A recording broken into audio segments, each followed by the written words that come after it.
कौन सा? हाँ, अल्फा बीटा वाले।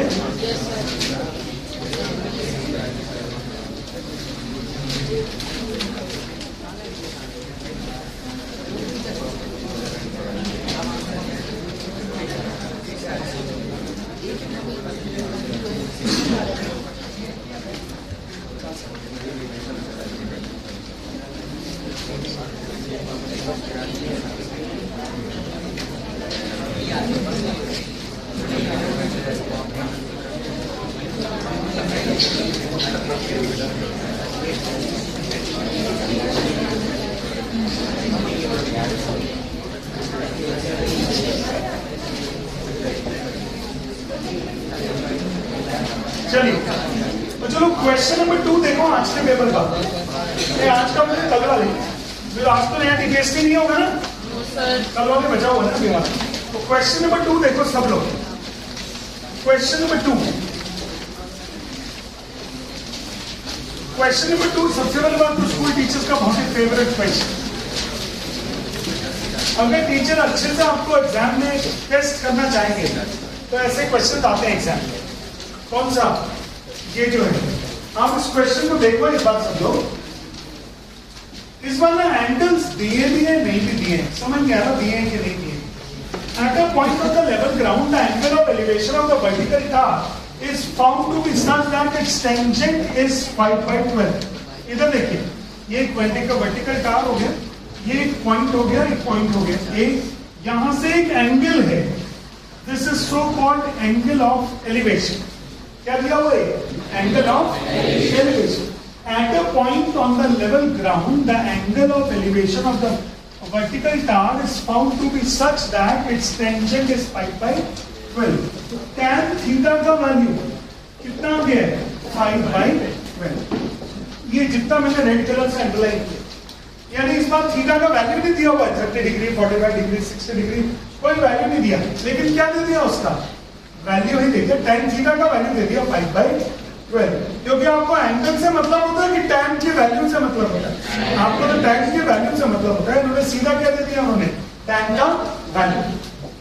अब ये पर on walking 192 metre towards the tower, यहां से कितना आ गया 192।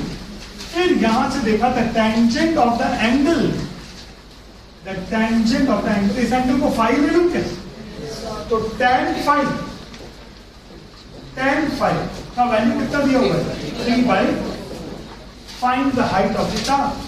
ये ले लेता हूं h, ये ले लेता हूं x, ये ले लेता हूं a, b और c और d। फटाफट डायग्राम बनाओ, करो जल्दी से, थोड़ा जल्दी करना सब लोग।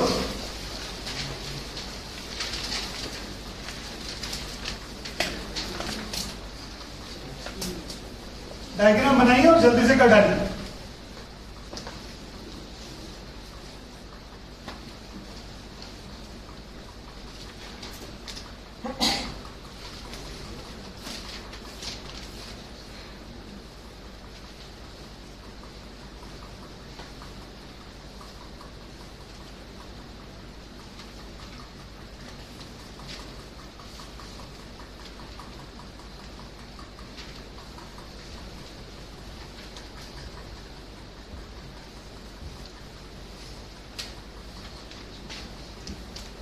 कल का टाइम टेबल आ गया है?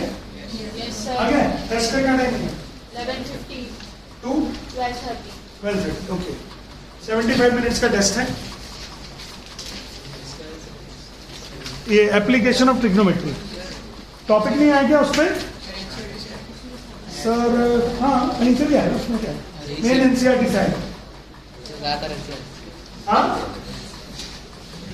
मेन एनसीईआरटी से ही आएगा।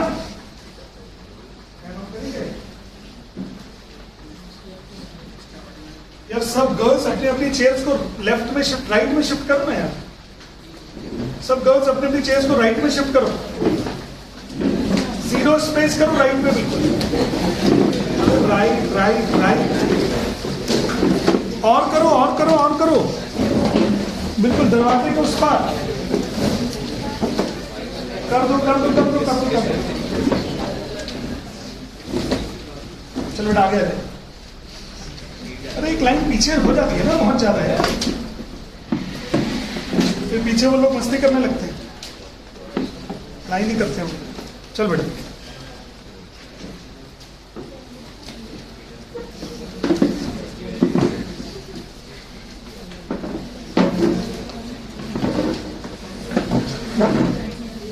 बेटा आगे पीछे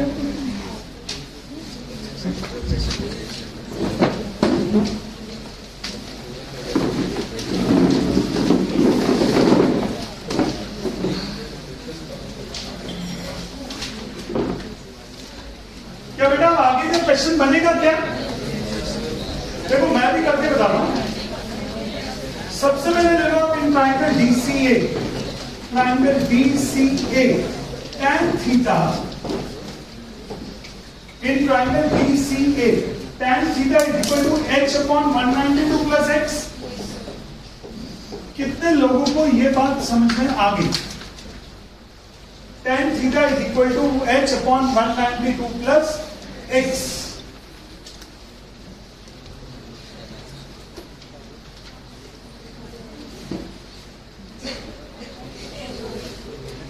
बैल्कनी में सब लोग को आ गई? अच्छा, tan theta is equal to h upon 192 plus x। अच्छा, एक और ट्राइंगल ले सकते हैं। कौन सा ट्राइंगल ले लेंगे अभी हम लोग?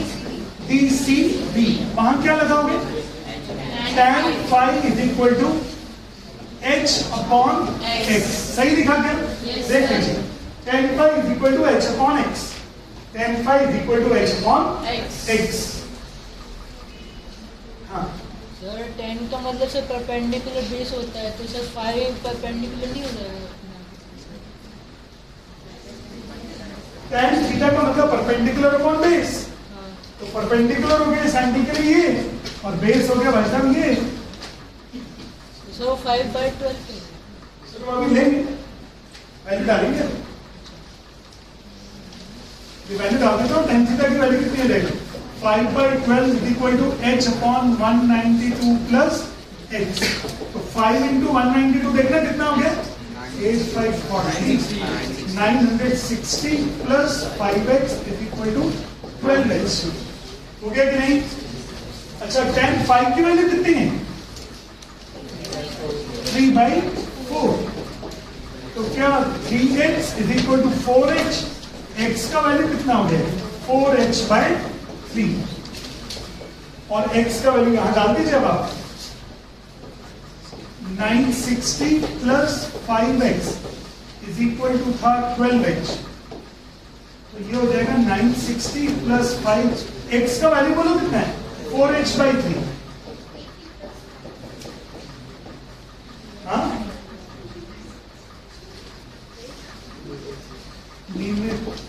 क्या करिए? अब इधर 3 एलसीएम है, रहने दीजिए। 960 is equal to 12h minus 20h/3। ये 20h/3 कितने लोगों को समझ में आ गया? 20h/3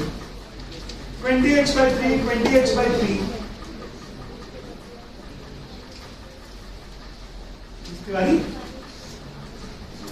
भैया।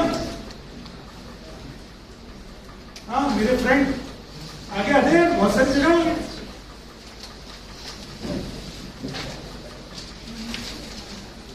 वे तुम भी आगे आओ, आगे आगे बैठना पड़ेगा। तो एलसीएम हो जाएगा 3, 36h माइनस 20h।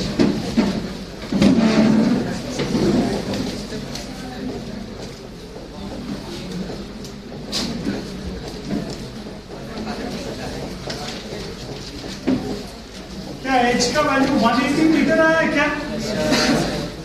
ज्यादा आ गया है। 180 मीटर बहुत ज्यादा होता है। आप लोगों को कितना है?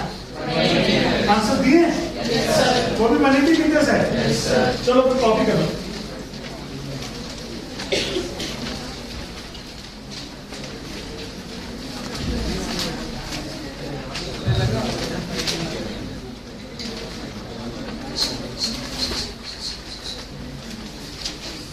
बोला था ना अलग अलग बैठे। आयुष तुम इधर चले जाओ, तुम इधर, दोनों बीच में बैठ जाओ। क्वेश्चन नंबर 1 में आंसर बिना फाइल लिए क्यों? किया था इसको बिना फाइल लिए, फिर उसमें एक्स की वैल्यू सब्स्टिट्यूट कर दी। tan तो लेना ही पड़ेगा ट्राइंगल में। tan ये एंगल, tan कितने एंगल से?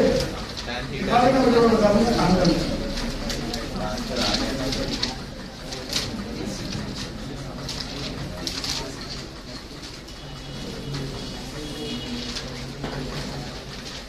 बिल्कुल भी अपने पास पड़ोसी से कोई संपर्क न करे। क्लासरूम आपका है, आप सीखे उससे। हाँ, क्या बोलिए? मैंने दूसरा, हाँ फिर लव लिखो कभी। गलत गलत रास्ते में चले जाते बच्चे लोग।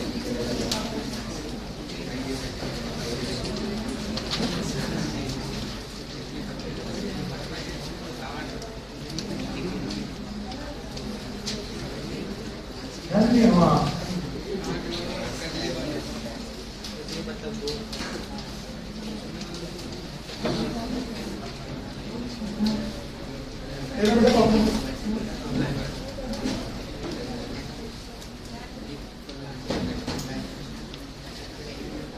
वो 12 से जो 960 को काटे हो,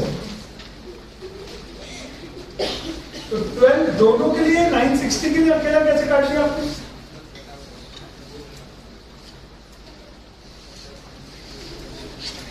ये नहीं, बेईमानी मत करो बिल्कुल भी। 12 तो दोनों का था, आपने एक से उड़ा दिया उसको, ऐसा थोड़ी। हाँ बेटा, कॉपी हो गई नहीं है? थोड़ा चलो जल्दी से कर दीजिए प्लीज।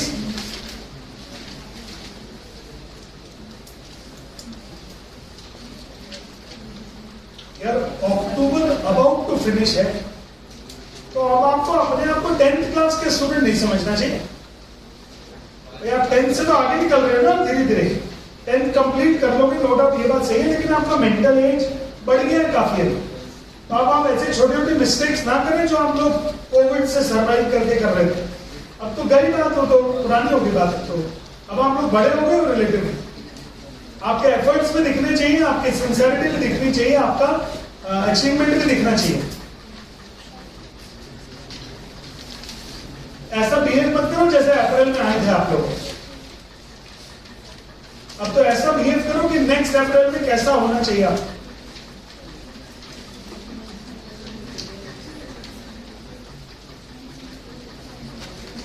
H is 180 meters।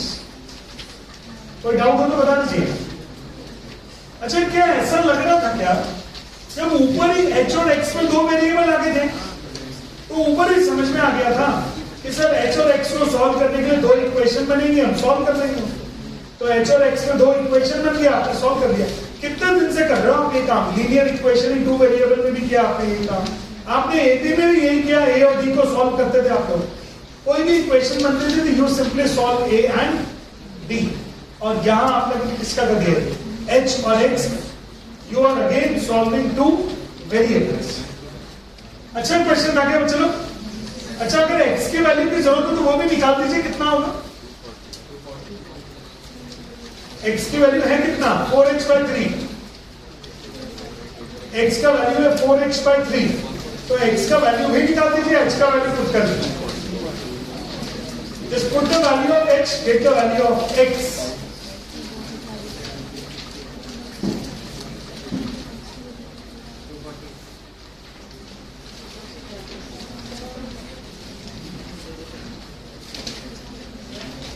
हो गया? देहरादून ये तुम्हारा नाम है? मुझे जो याद रहेगा वो वही है। बात पूरी होगी कि नहीं होगी? वो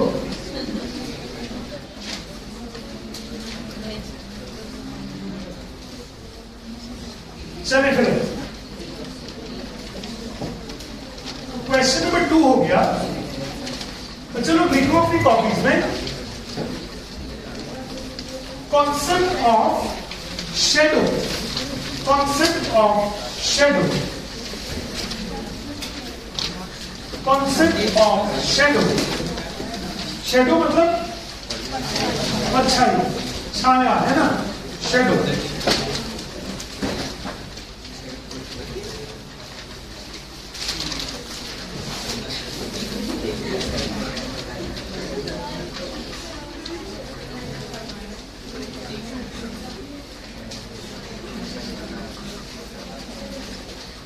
तो चलो क्वेश्चन नंबर 3।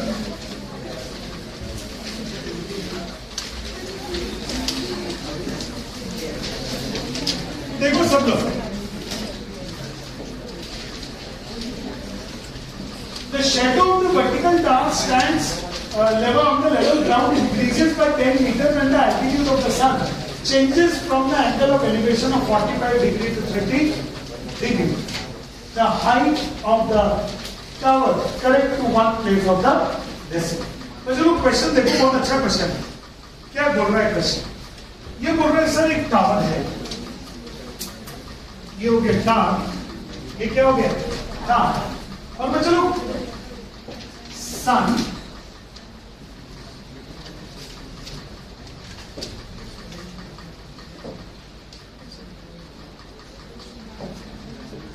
चलो मान लेता हूं सन यहां,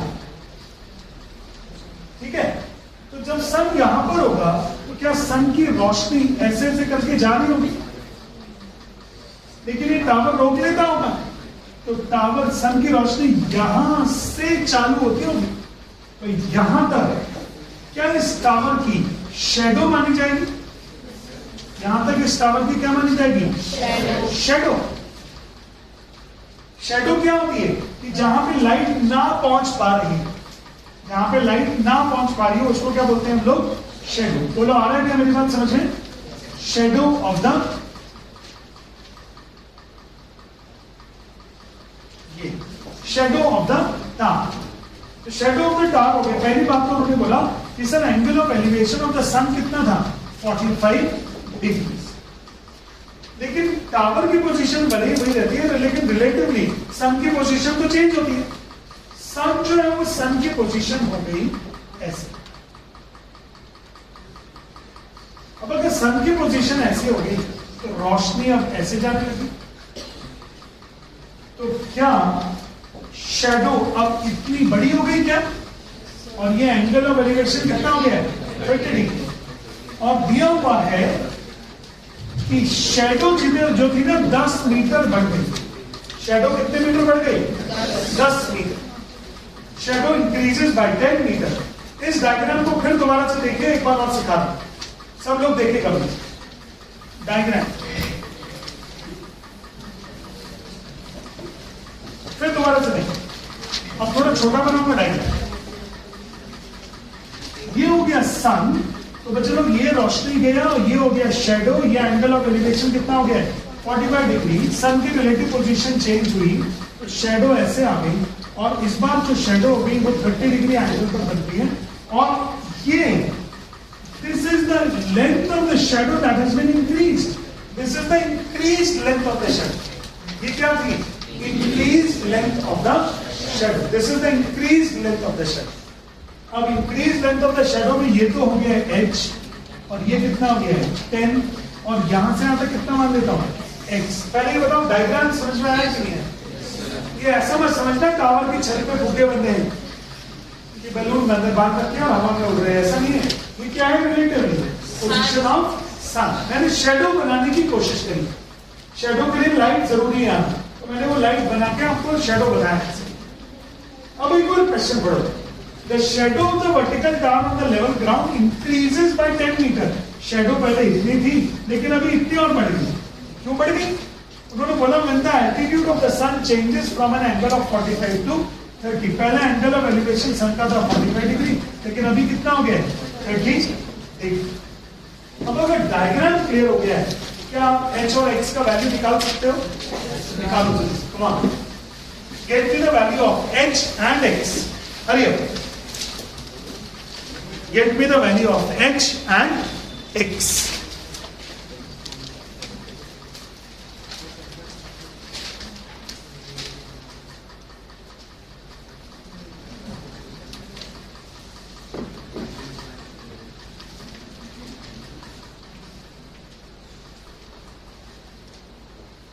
h एंड x का वैल्यू बताना है।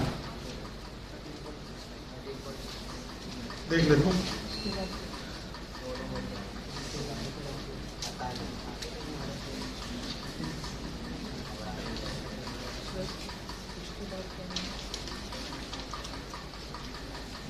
x का वैल्यू निकालने के लिए इसको नीचे ले जाओ, नहीं बनेगा।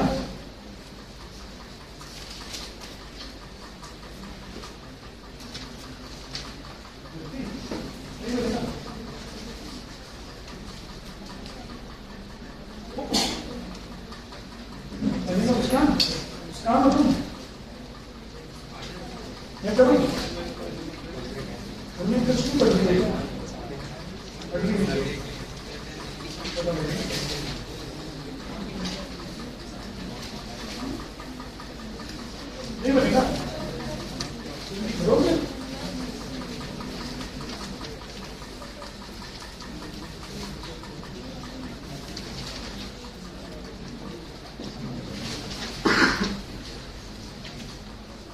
tan 30 की वैल्यू 1/√3 होती है चाचा।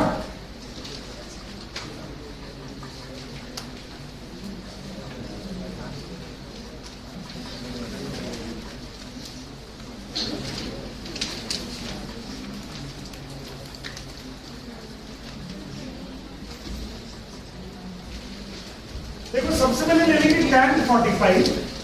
tan 45 में हर लेटर स्मॉल होना चाहिए, tan में कैपिटल में कोई लेटर नहीं होना चाहिए।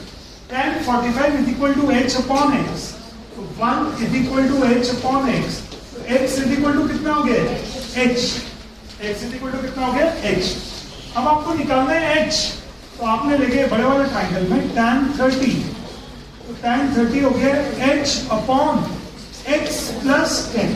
tan 30 की वैल्यू कितनी होती है 1/√3 h अपॉन x का वैल्यू h डाल दूं क्या, x का वैल्यू कितना डाल दिया h, तो ये हो गया h 10 plus h plus 10 is equal to h√3, तो ये हो गया 10 is equal to h√3 minus h, और h into √3 minus 1 10, h is equal to 10 upon √3 minus 1। क्या है, इसको रैशनलाइज नहीं करोगी,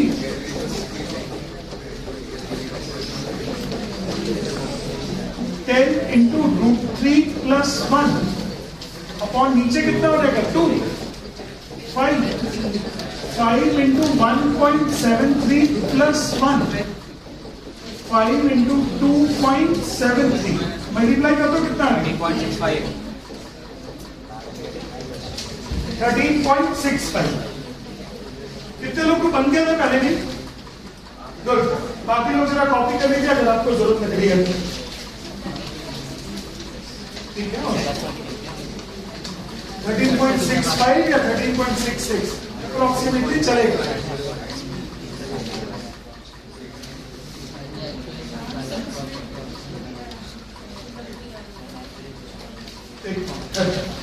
कल भी कोई बोल रहा है 6,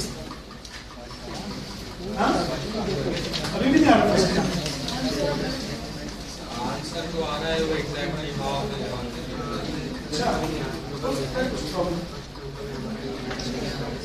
क्वेश्चन नंबर 3 क्लियर हो गया सब लोग को अभी।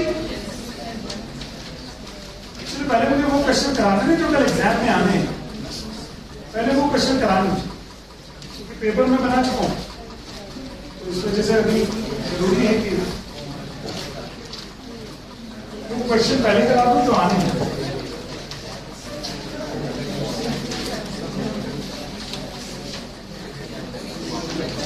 क्वेश्चन नंबर 4 का डायग्राम बनाओ।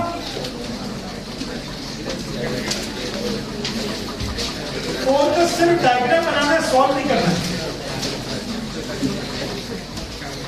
Question number 4 please draw the diagram, solve करने की जरूरत नहीं है, करिए जल्दी से 4 का डायग्राम।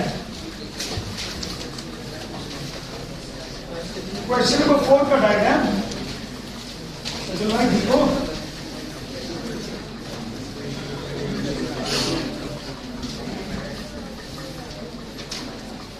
हर्षिता, आयुषी, बढ़िया। सचिन के नाम से दो लोग हैं।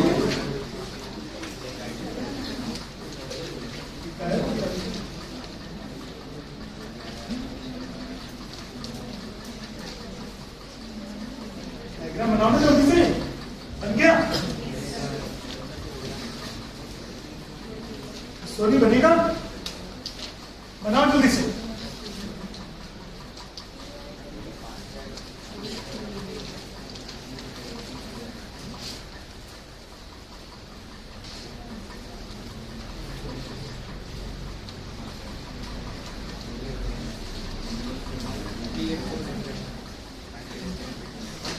An aeroplane at an altitude of 1200 meters finds the two ships are sailing towards it in the same direction. यानी एक शिप ये हो गया एक शिप ये हो गया B. The angle of depression of the ships observed from the planet, it's a planet थोड़ी plane. ये वाला एंगल कितना हो गया 30 और ये वाला एंगल कितना हो गया 60. सही है क्या? Find the distance between the ships. देखो हर एक क्वेश्चन में दो ट्राइंगल बन रहे हैं, दो वेरिएबल. इस बार आपको y निकालना है. इस बार क्या निकालना है आपको y. तो यार बिल्कुल सीधा tan 60 लगाना पड़ेगा, tan 30 लगाना पड़ेगा और x और y की वैल्यू निकलेगी. आप कर लोगे, मुझे बताने की जरूरत नहीं है इसको अभी. इजी क्वेश्चन है. Question number 5.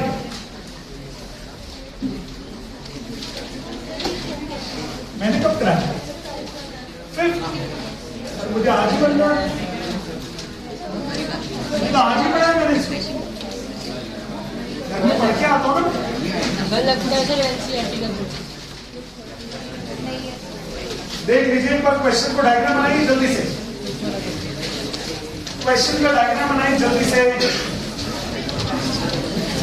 अंशुमान बिल्कुल बाहर जाने की तैयारी है तुम्हारी?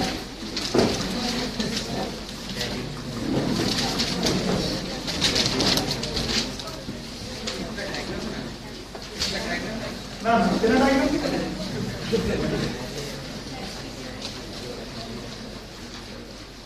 The shadow of the flagstaff is 3 times as long as the shadow of the flagstaff when the sun rays meet the ground at 60 degrees. Find the angle between the sun rays and the ground at the time of the longer shadow. मतलब क्या हो रहा है इधर देखो. ये tower है. Shadow का तो मैंने कॉन्सेप्ट ही आज बताया. शेडो जब टावर यहाँ, जब सन यहाँ था तो कितने डिग्री में मिल रहा था 45 60 डिग्री. और ये था h और मान लेता हूं शेडो कितनी थी x. शेडो कितनी थी x. फिर सन यहां हो गया तो क्या सनरेज ग्राउंड को मिल रही है at angle theta. But shadow कितनी बड़ी हो गई 3x. चेक करो ध्यान से. 3x मैंने सही लिखा कि नहीं लिखा. The shadow of the Flagstaff is 3 times as long as the shadow of the flagstaff. देखो ये थी पहली शेडो और बाद में थी ये शेडो. तो ये वाली जो शेडो थी वो इस वाली शेडो से कितनी थी 3 times. आपको थीटा निकालना. करो कोशिश. आपको वैल्यू ऑफ थीटा निकालना है. डायग्राम मैंने बताया आप लोगों को, बट फिर भी आप क्वेश्चन पढ़िए और जस्टिफाई करिए डायग्राम को. हो सकता है मैं थोड़ी देर में बोल दूं कि मेरे डायग्राम में गलती थी, आपने ध्यान नहीं. अच्छे से चेक कर लो.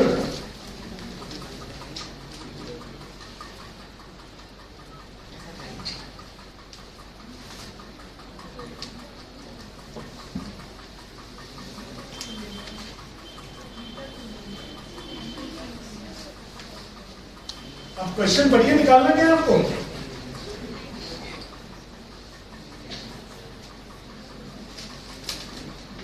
Find the angle at which the sun rays meets the ground in case of the longer shadow. जब लंबी वाली छाया बन रही थी परछाई तो सन रेज किस एंगल पर ग्राउंड को मिल रही थी. सर थीटा की वैल्यू 60 डिग्री से कम है. थीटा की वैल्यू 60 डिग्री से कम हो. बड़ी हुई तो 90 है. तो शैडो छोटी होती है ना, तो मतलब कम एंगल ऑफ एलिवेशन में लंबी शैडो बनती बिल्कुल 100%।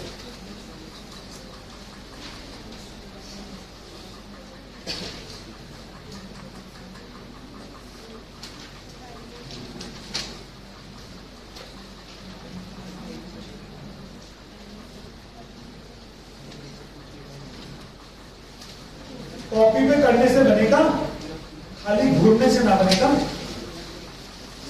कॉपी पे करोगे तो बनेगा प्रश्न।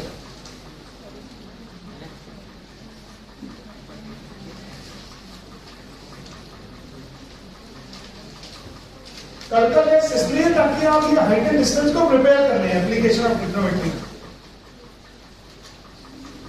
अभी एक दिवाली के चक्कर में थोड़े टेस्ट कम हुए हैं। एपी का टेस्ट हमारा पेंडिंग है, जल्दी लूंगा उसको भी।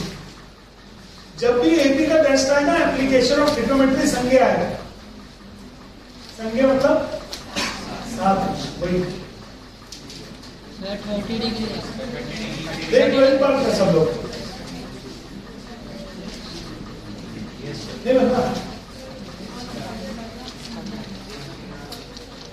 अब आपको क्वेश्चन नहीं समझ रहा।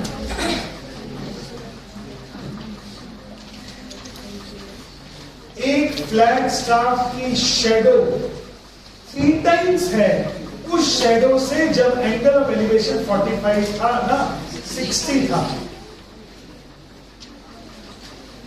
तो बताइए जब शेडो 3 टाइम्स थी तो उस टाइम सन रेज ग्राउंड से किस एंगल पर मिल रही है?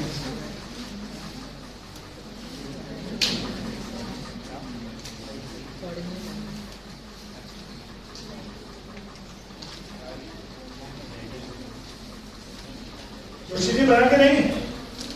सर फ्लैग स्टाफ मतलब सर एक झंडे के ऊपर बिल्ड। फ्लैग स्टाफ मतलब मान लो झंडे वाला जो पोल होता है ना उसको मान लो। झंडे का जो पोल होता है पोल। आगे फर्श बना के नहीं? कितने लोगों को बन गया? चल raise your hand. Okay very good. अच्छा जो लोगों को नहीं बना वो लोग कैसा? सबसे पहले आप लगाओगे tan 60। तो tan 60 कितना हो जाएगा बेटा? h upon x। तो √3x is equal to h। √3x is equal to h। फिर अब आपने लगाया tan थीटा। तो tan थीटा हो गया h अपॉन 3x। सही क्या है? tan theta is equal to h upon 3x, पूरा 3x। तो अगर h अपॉन 3x आ गया तो tan थीटा h का वैल्यू कितना है? √3x upon 3x। तो क्या √3 अपॉन 3 1 अपॉन √3 हो गया ना? इस √3 को लिख दूंगा √3 इंटू √3। अगर आप चाहो तो लिख ही लो। इसको लिख दिया √3 इंटू √3। तो tan theta is equal to 1 by √3। तो क्या थीटा का वैल्यू 30 डिग्री हो गया कि नहीं? थीटा का वैल्यू कितना हो गया? 30 डिग्री। हाइट एंड डिस्टेंस या एप्लीकेशन ऑफ ट्रिग्नोमेट्री बन गया कि नहीं? कॉपी करना चाह रहे थे कुछ लोग? बन गया था भाई? हाँ ये सॉल्यूशन हम ना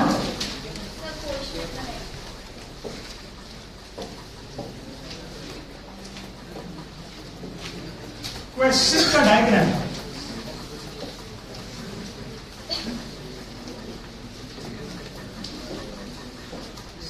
ये फ्लैग स्टाफ है और यहां एक सन है, उसकी एक शैडो है, यहां सन है, उसकी एक और शैडो है। So the shadow of the flagstaff is 3 times as long as the shadow of the flagstaff when the sun rays meet the ground at 60 degree. जब सन रेज 60 डिग्री पर मिल रही थी तो उस टाइम जितनी शैडो थी उससे 3 टाइम्स हो गई शैडो। उससे शैडो कितनी हो गई है? 3 times. The shadow becomes 3 times. तो आपको पूछा कि जब शैडो 3 टाइम्स हो गई तो बताइए कि सन रेज किस एंगल पर मिल रही है ग्राउंड से, या कि सन रेज ये हो गया ग्राउंड किस एंगल पर मिल रही है ग्राउंड से। अब सॉल्यूशन बता दो। सॉल्यूशन बहुत सिंपल है इसका, कम ऑन।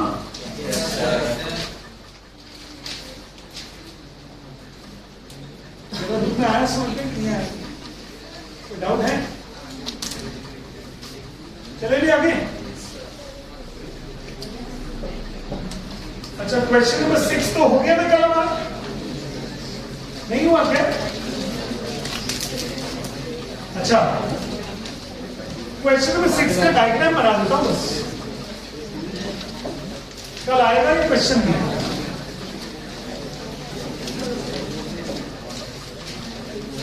इधर देखो, an aeroplane at an altitude of 200 meters, एक एरोप्लेन है जो 200 मीटर्स के एल्टीट्यूड पर, ये है aeroplane. Observe the angle of depression of 2 points. Point से पहले लिखा एक वर्ड ऑपोजिट। ऑपोजिट का मतलब कि सर एक होगा इधर तो एक होगा इधर। क्या मेरी बात समझ में आया क्या? वर्ड ऑपोजिट वाले क्वेश्चंस कराओ स्पेशली। क्या लिखा हुआ है? Aeroplane at an altitude of 200 metre observe the angle of depression of the 2 opposite points on the 2 banks of the river.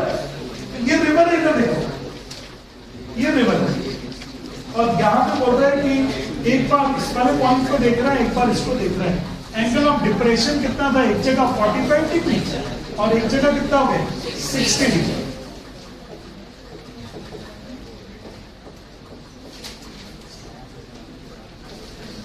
पूछे find the width of the river, तो क्या width of the river है कितना?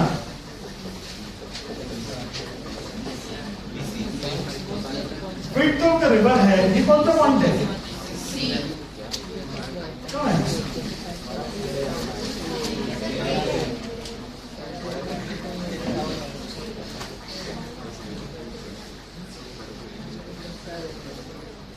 ए point A, तो width of the river ए भी है क्या?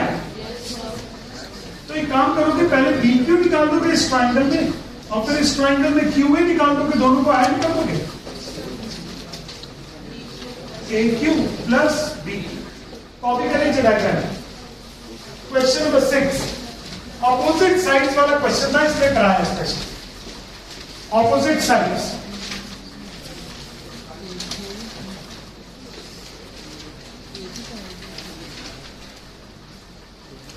अरे बैंक्स बोलते हैं तो कौन सा हो जाता है? बैंक का मतलब बैंक किनारा रिवर का, तो यहाँ पे दोनों 2 बैंक्स के बारे में बात है। एक किनारा रिवर का, एक दूसरे वाले किनारे सोचिए, और दोनों का बीच का जो डिस्टेंस हो गया वो हो गया विड्थ ऑफ द रिवर। बाहर जाओगे दोनों, सरदार जी और बिना सरदार जी।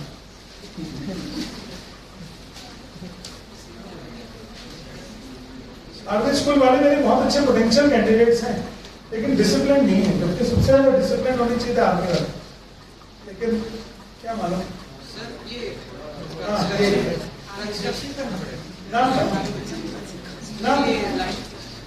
ये लाइन किसने बना दी? ब्लू वाली रिवर। अच्छा, ओ आई सी।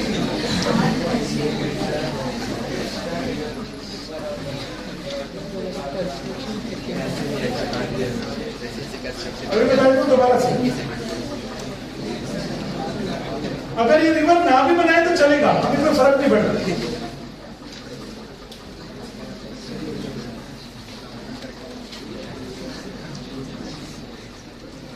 सॉल्यूशन नहीं करना है इसका, सिर्फ डायग्राम बनाना है बस।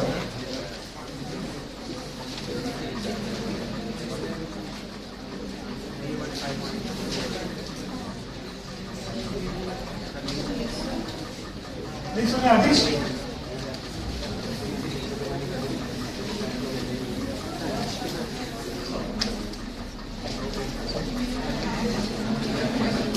ये लीजिए,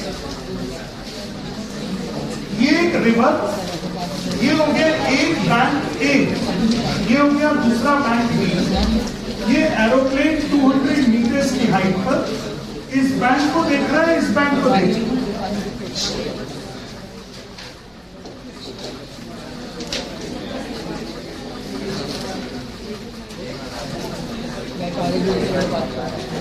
ये लिख जाओ, ये पॉइंट है P, ये पॉइंट है, बना कि नहीं बच्चे लोग? इजी? हाँ, क्यों करोगे जब लिखा है एक वर्ड देन कर? तो बैंक का अपोजिट क्यों लिखेंगे? बैंक तो अपोजिट होते ही है, बैंक तो अपोजिट ही होते हैं। नहीं लिखा है, थोड़ी बोला the angle of depression of 2 points opposite on the 2 banks on the river। तो दो बैंक्स तो अपोजिट है। ये जो अपोजिट वर्ड है ये किसके लिए है? प्लेन के अपोजिट के लिए। एक प्लेन उधर देख रहा है, एक प्लेन मतलब एक पॉइंट इधर देख रहा है।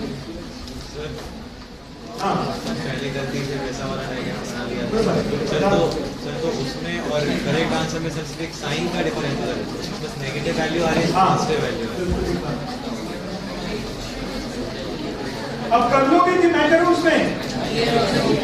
अंडरलाइन किसको किया हुआ देख लीजिए, ऑपोजिट। अच्छा रिवर का है, रिवर ये बी है,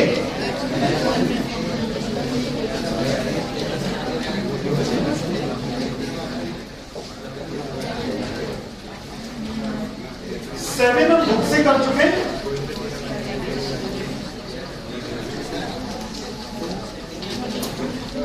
क्वेश्चन नंबर 9 का डायग्राम है।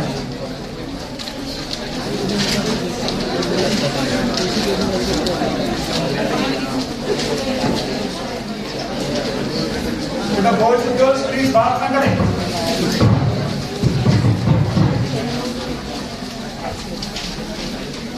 फटाफट डायग्राम बनाए।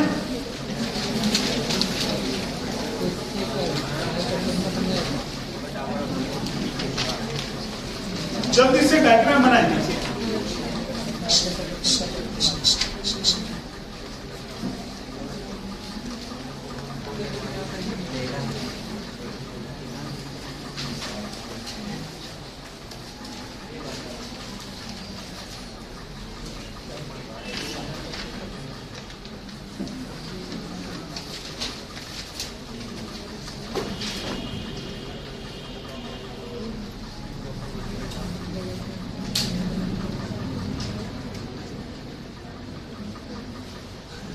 बहुत अच्छे से डायग्राम बनाना, पढ़ पढ़ के अच्छे से समझ के।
काफी मेहनत करते दिख रहे हैं बॉस आपका जी।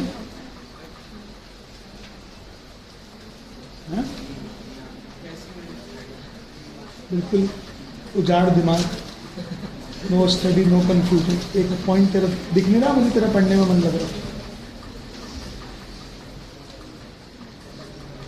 एक्टिंग ही कर रहा है अंशुमन की तरफ।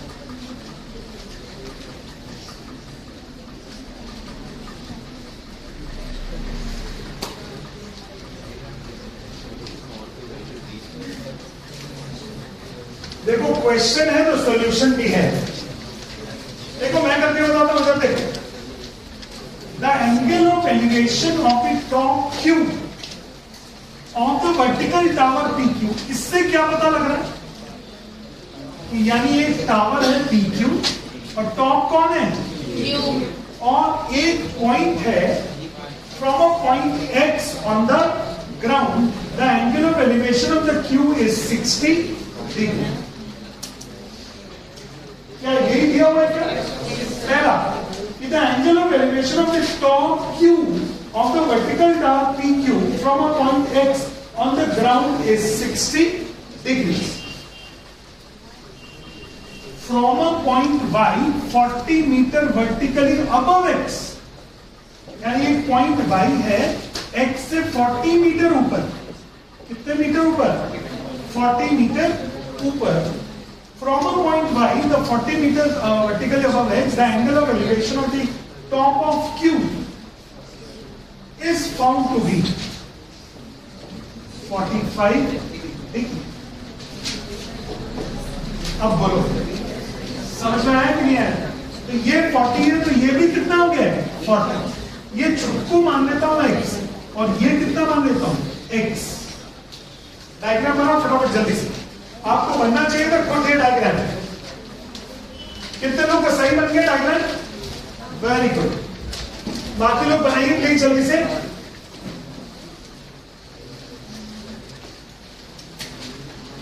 चलो उसने क्वेश्चन में बोला था टॉप क्यू के क्यू तो सिर्फ एक कोई सी पॉइंट भी हो सकता है वो टावर का. जरूरी थोड़ी ना कि चलो टॉप क्यू. क्या लिखा हुआ है? टॉप क्यू का क्या मतलब? टॉप क्यू का क्या मतलब? सबसे क्यों बीच में कैसे लिखा? टॉप तो आजकल सबसे ऊपर होता है यार भाई.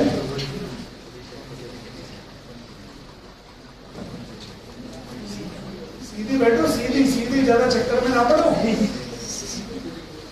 समझ गई? बिल्कुल सीधी बैठो. पढ़ने के लिए बिठाए थे उन्होंने यहाँ.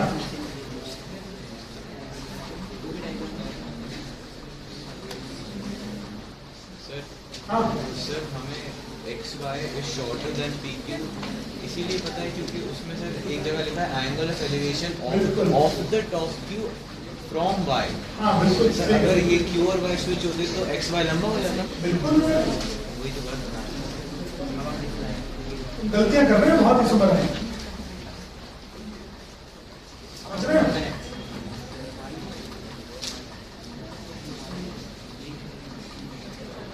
अगर डायग्राम चालू कर दो बनाना इसका. डायग्राम के बाद सॉल्व करना शुरू कर दो.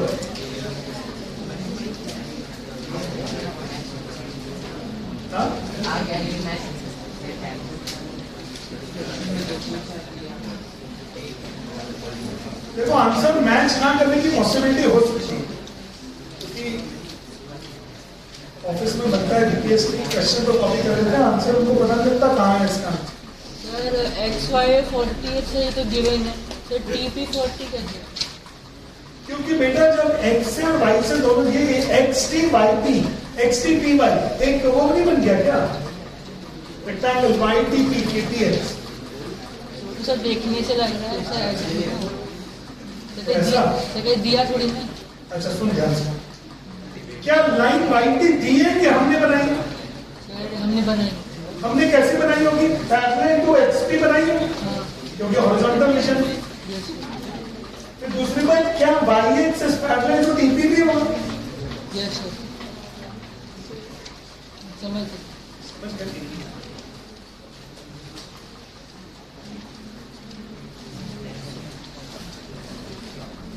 पापा कहाँ है? कौन है?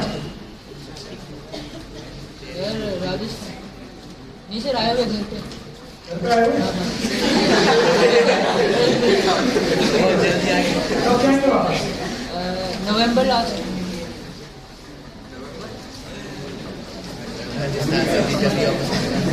कुछ वीडियोस मिले ऑफिस से जिसमें आप बहुत ज्यादा बातें करते हुए नजर आ रहे हैं. बहुत ज्यादा. हाँ अभी भेज दूंगा आजकल तो ग्रुप पर भेज दूंगा. मुझे उम्मीद है वो आपको दिवाली बनवा देंगे अच्छे से.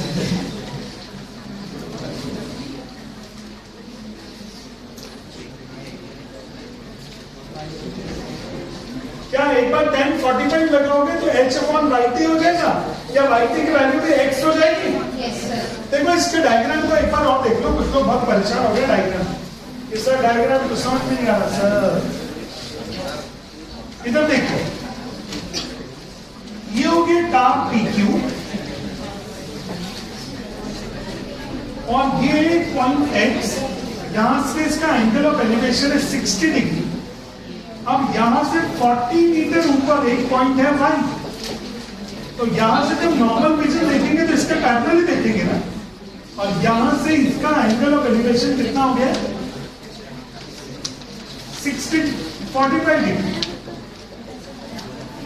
तो चलो अब इस वाले पॉइंट को t ले लिया, ये h ले लिया, ये ले लिया 40, ये ले लिया x, तो ये भी x हो जाए।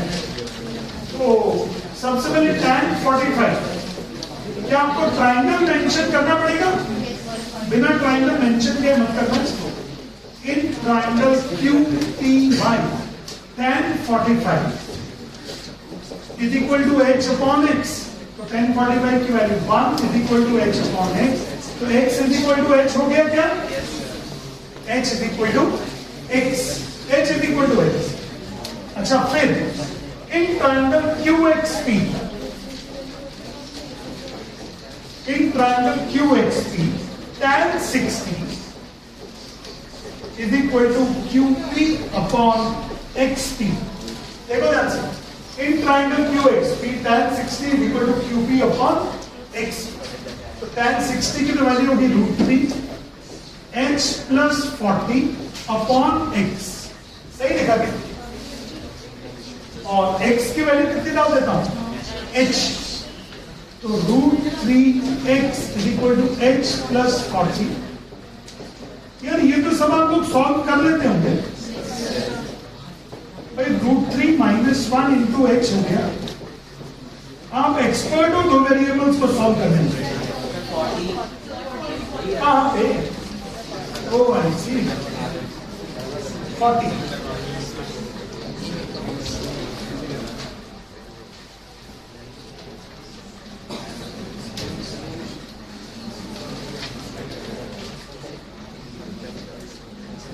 ये बन जाएगा तो आगे x भी बन गया, h भी बन गया।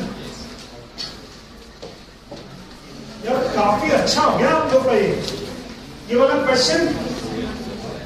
स्पीड टाइम के क्वेश्चन इंपॉर्टेंट है बहुत ज्यादा।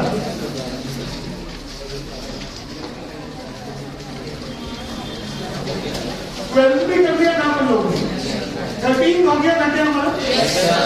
13 भी हो गया। अच्छा 16, 17 और 18 भी हो गया। 16 नहीं बना हुआ अभी, 15 नहीं बना हुआ। क्वेश्चन नंबर 16, 15वां नहीं करना है अभी, मैंने नहीं बोला होगा, मुझे अभी तक कुछ नहीं पता। तो चलो यार ये क्वेश्चन थोड़ा सा प्रॉब्लमेटिक पार्ट है, इसको सब लोग देखें। पहली बात तो मैं एक बात बता दूं, शायद मे बी 1996 के आसपास की बात होगी या 1997 के आसपास की बात, जब मैंने लोगों के घर जाके ट्यूशन पढ़ाया। ये कब के 1996 के आसपास की बात होगी। तो मैं एक स्टूडेंट को घर जाके ट्यूशन पढ़ाता था, क्लास 10 की स्टूडेंट। उसके पेपर में ये क्वेश्चन आया और हम लोगों ने नहीं किया होगा। मैंने उस टाइम नहीं कराया था ये क्वेश्चन, क्योंकि ये क्वेश्चन पुराना आईआईटी का क्वेश्चन। ये पुराना कहां का क्वेश्चन है? आईआईटी। ये पुराना आईआईटी में आया हुआ क्वेश्चन है। 12th के बाद जो आईआईटी का पेपर होता है उसमें एक क्वेश्चन आया था। तो पुराना ये आईआईटी का क्वेश्चन था। जब अगर मैंने कभी देखा भी होगा इसको तो मैंने बोला होगा, मैंने कहा रहने दे, ये सब तुम्हारे कोर्सेज में नहीं आया, बट फिर भी ये क्वेश्चन आ गया। 1996 के आसपास की बात होगी। उसके बाद से लगातार कई बार ये क्वेश्चन एग्जाम में भी आ चुका है। और भाई साहब थोड़ा सा ना ऊपर से जाने वाला क्वेश्चन, परेशान चल है क्वेश्चन, बहुत आसानी से समझ नहीं आता, नया टाइप का क्वेश्चन है। फिर भी चलो, जब क्वेश्चन मैंने दिया है तो मैं कराऊंगा। उसके बाद से हर साल मैं करा रहा हूँ इस क्वेश्चन। चलो मान लेता हूँ ये एक राउंड बलून है। अब ये क्या है? Round balloon. Round balloon. अब एक राउंड बलून सपोज मैंने यहां रख दिया, तो अब आप 2 पेन ले लो और इस वाले पॉइंट से और इसके डायमेट्रिकली अपोजिट पॉइंट से अपनी आंख पर उसका एक एंगल बनाओ, अपनी आंख पर उसका क्या बनाओ, एक एंगल। बताता हूं जैसे मैंने यहां रख दिए, राइट, और 2 पेन ले लिए मैंने,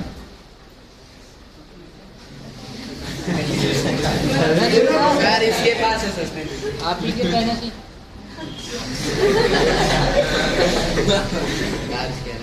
ठीक है पहने मतलब सर असर नहीं दिए।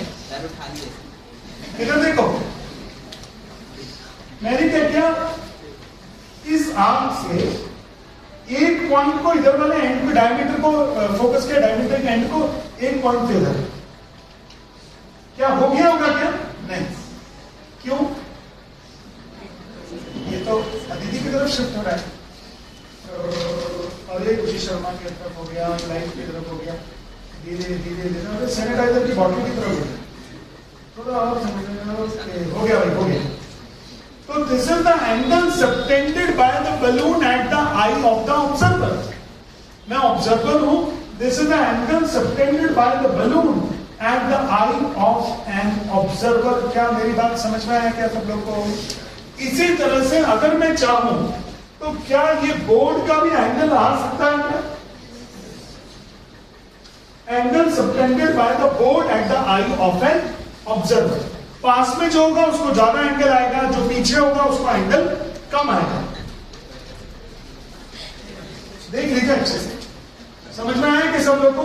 तो this is the angle subtended by the round balloon of radius R at the eye of an observer, at the eye of an observer. जरा देखिएगा प्लीज, एक राउंड बलून हो गया, ये हो गया एक राउंड बलून, एक राउंड बलून, हालांकि कलर मुझे खुद पसंद नहीं है लेकिन ठीक है। The round balloon of radius R subtended angle alpha at the eye of an observer. इधर देखिए, ये है एक ऑब्जर्वर और यहां से देखा और यहां से, तो ये एंगल कितना बन गया है? अल्फा। पहली बार है कि एंगल बन रहा है अल्फा, बट वो राइट ट्राइंगल नहीं। पहली बार है कि एंगल तो बन रहा है अल्फा, बट वो एंगल राइट ट्राइंगल में नहीं। It is not in right triangle. Okay, फिर क्या हुआ? while the angle of elevation of its center is beta, इसके सेंटर का एंगल ऑफ एलिवेशन कितना है? बीटा। समझ में आया बेटा? डायग्राम बनाओ फटाफट, फिर दोबारा बनाओ। थोड़ा आसानी से पल्ले नहीं पड़ता है क्वेश्चन।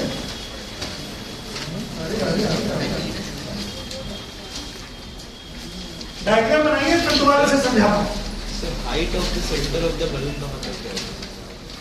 मतलब ये ग्राउंड से सेंटर पाठक दिख रहा है कि नहीं?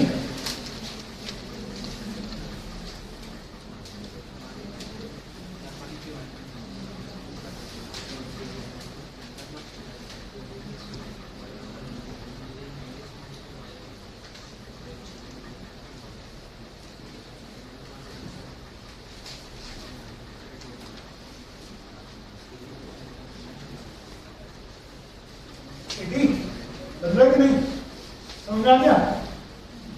क्वेश्चन को बार बार पढ़िएगा। A round balloon of radius r subtend an angle theta or alpha at the eye of an observer. The angle of elevation of its center is beta. Find the height of the center of the balloon from the ground. यही होगा ये question. ये रटा हुआ है, IT का पुराना question है, और जब वो ये क्वेश्चन आया उस दिन, जब मेरे को लड़की ने दिखाया सर ये क्वेश्चन हमारे एग्जाम में आया था उसको, तो मुझे बड़ा दुख हुआ। मैंने कहा शायद मुझे कराना चाहिए था, तो शायद ये कर लेती लड़की। स्टूडेंट भी अच्छी थी, 96 नंबर आए थे मैथ्स, शायद यही क्वेश्चन नहीं बना होगा। लेकिन मुझे बड़ा दुख हुआ उस दिन। मैंने कहा शायद मेरी वजह से मार्क्स कटे थे बच्चे के। बट उसके बाद से मैं हर साल एक्स्ट्रा क्वेश्चन खूब कराने लगा। पहले हम लोग कराते थे, लेकिन स्टूडेंट बोलते थे सर रहने दो, सिलेबस में नहीं आना सर, रहने दो सर, ये नहीं आना सर। लेकिन अभी आप लोग मेरे साथ कर रहे हो क्योंकि शायद आप लोगों ने चुना ही हमको इसलिए कि सर आप एक्स्ट्रा क्वेश्चंस कराओ सर, पढ़ेंगे सर। आपने चुना ही दूर दूर से बच्चे आए देहरादून तक से।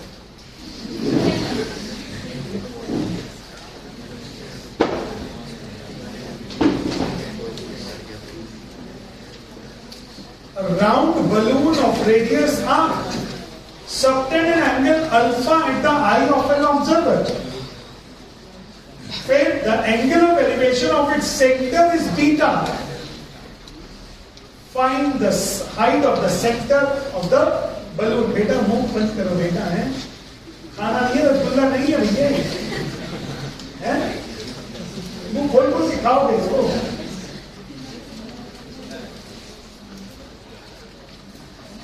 तो इसको कल करेंगे बच्चे लोग, परसों। कल ये पेपर में नहीं आएगा। 15 और ये क्वेश्चन नंबर कौन सा है? 16. 15 and 16 will not come in your exam.